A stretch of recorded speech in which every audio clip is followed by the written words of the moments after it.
हमेशा उस विधि से शुरू करें जो रुचिकर लगे। ध्यान को जबरदस्ती थोपना नहीं चाहिए। अगर जबरदस्ती ध्यान को थोपा गया तो शुरुआत ही गलत हो जाएगी। जबरदस्ती की गई कोई भी चीज सहज नहीं हो सकती। अनावश्यक कठिनाई पैदा करने की कोई जरूरत नहीं है। यह बात अच्छे से समझ लेनी है, क्योंकि जिस दिशा में मन की सहज रुचि हो उस दिशा में ध्यान सहजता से घटता है। जो लोग शरीर के तल पर ज्यादा संवेदनशील हैं उनके लिए ऐसी विधि है जो शरीर के माध्यम से ही आत्यंतिक अनुभव पर पहुंचा सकती हैं। जो भावप्रवण हैं, भावुक प्रकृति के हैं, वे भक्ति प्रार्थना मार्ग पर चल सकते हैं। जो बुद्धिप्रवण हैं, बुद्धिजीवी हैं, उनके लिए ध्यान, सजगता, साक्षी भाव उपयोगी हो सकते हैं। लेकिन मेरी ध्यान की विधियां एक प्रकार से अलग हटकर हैं। मैंने ऐसी ध्यान विधियों की संरचना की है जो तीनों प्रकार के लोगों द्वारा उपयोग में लाई जा सकती हैं। उनमें शरीर का पूरा उपयोग है, भाव का भी पूरा उपयोग है और होश का भी पूरा उपयोग है। तीनों का एक साथ उपयोग है और वे अलग अलग लोगों पर अलग अलग ढंग से काम करती हैं। शरीर, हृदय, मन, मेरी सभी विधियां इसी श्रृंखला में काम करती हैं। वे शरीर पर शुरू होती हैं, वे हृदय से गुजरती हैं, वे मन पर पहुंचती हैं और फिर वे मनातीत में अतिक्रमण कर जाती हैं। स्मरण रहे, जो हमें रुचिकर लगता है उसी में हम गहरे जा सकते हैं, केवल उसी में गहरे जा सकते हैं। रुचिकर लगने का मतलब ही यह है कि उसका हमसे तालमेल है, हमारा छंद उसकी लय से मेल खाता है, विधि के साथ हम एक हार्मनी में हैं। तो जब कोई विधि रुचिकर लगे तो फिर और विधियों के लोभ में न पड़े, फिर उसी विधि में और गहरे उतरें। उस विधि को प्रतिदिन या अगर संभव हो तो दिन में 2 बार अवश्य करें। जितना हम इसे करेंगे उतना आनंद बढ़ता जाएगा। किसी भी विधि को तभी छोड़े जब आनंद आना बंद बंद हो जाए। उसका मतलब है कि विधि का काम पूरा हो गया, अब दूसरी विधि की तलाश की जाए।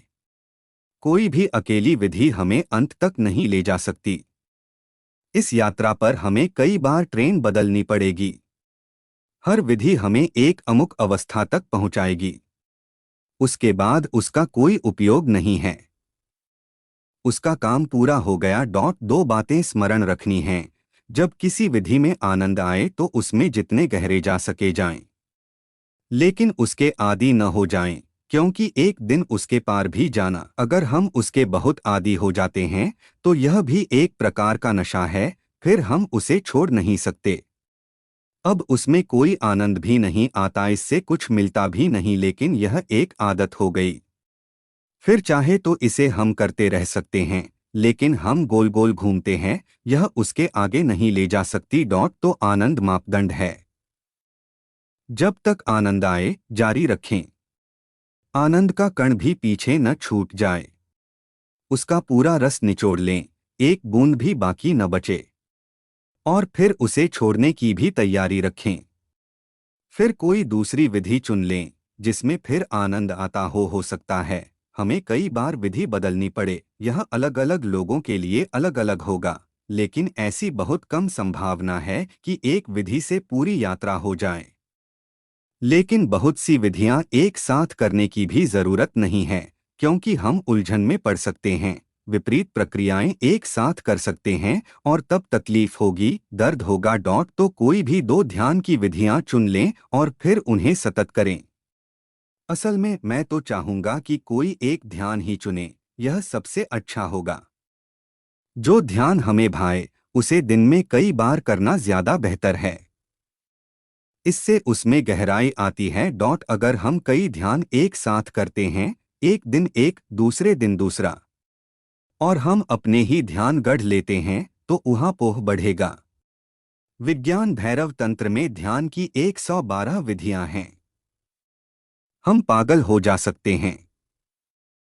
हम वैसे ही पागल हैं। ध्यान की ये विधियां कोई मनोरंजन नहीं हैं। ये कभी कभी खतरनाक भी हो सकती हैं। हम मन के सूक्ष्म अति सूक्ष्म यंत्र के साथ खेल रहे हैं।